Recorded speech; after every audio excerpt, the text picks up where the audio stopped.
그리고 박장범 후보는 이번만 정권에 충성한 게 아니에요. 박근혜 최순실에 충성하다가 윤석열 김건희 환승 충성을 하고 있어요. 제가 보기에. 2016년에 사회 2부장 했죠. 네, 맞습니다. 그리고 최순실 TF 팀장 했죠. 몰라요? 팀장은 따로 있었고요.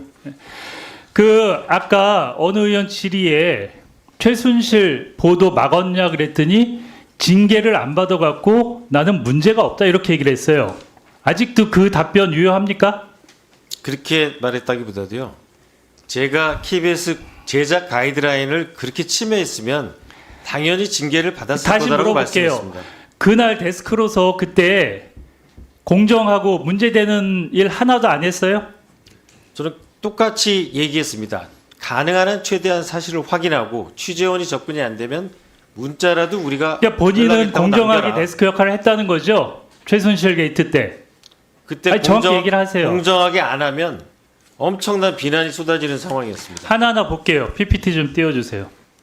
2016년 9월 27일부터 한겨레가 최순실 정유라 이화여대 제작 과정의 특혜를 보도하고 이후 언론들이 계속 보도했어요.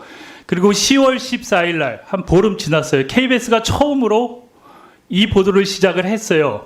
그랬더니 당시 사회 2부장인 박장범이 사건 팀장한테 전화를 걸어서 외부에 있었는데 기사 승인을 거부했어요. 그리고 그 뒤에 얘기를 보면 부장이 나에게 전화 와서 기사 사인 넣지 말라 했다.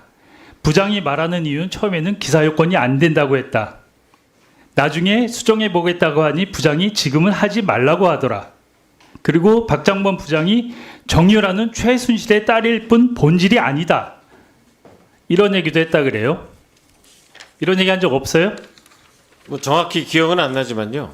했죠. 늘 데스크와 부장 간에 오갈 수 있는 얘기입니다. 지금 하지 말라는 얘기가 그래서 아무튼 좀 더 확인하고 사인을 내겠단 말입니다. 네, 중요한 건 기사가 안 나갔어요. 다음 볼게요.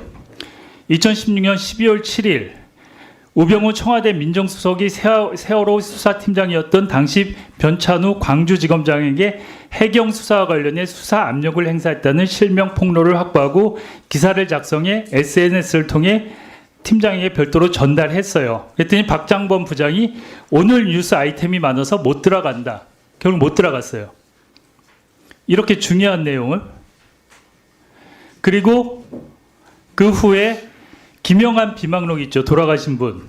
KBS 이 담당 기자가 김영한 전 청와대 민정수석 유족을 3일간 선택해서 비망록 사본을 확보했어요. 그래서 이걸 갖고 기사를 하려고 했는데 이거를 박장범 부장이 또 막았어요. 김영한의 주장이고 우병우는 아니라고 하는데 할 수 없다는 거죠. 다 못 나간 건 사실이 아닙니다. 상당 부분 김영환 비망록이 9시 뉴스에 나갔고요. 이해 당사자가 적극적으로 아니라고 하는 부분에 대해서는 저희가 확인을 해야 되기 때문에 딜레이 시킨 겁니다. 계속 더 얘기하세요. 실제로 많이 나갔습니다. 네. 그 내일도 증인도 오니까 제가 다 확인해 드릴게요. 참고인 증인 오니까. 네. 책임지세요. 오늘 얘기한 거에 대해서. 알겠습니다. 네. 그리고 박장범 부장은 자기가 취재를 막아놓고 책임을 취재 기자한테 또 미룬 사례도 있어요. 그러니까 박장범 부장이 나는 그래도 국장단이 그렇게 얘기한다며 국장단 결정이 그렇게 됐다고 진술했다가 나중에 경위서에는 기자가 적극적이지 않아서 기자가 낙종을 했다고 얘기를 해요. 이거는 데스크로서 부하 기자한테 할 짓이 아니잖아요.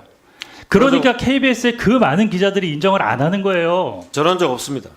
그래요? 이것도 확인해 줄게요.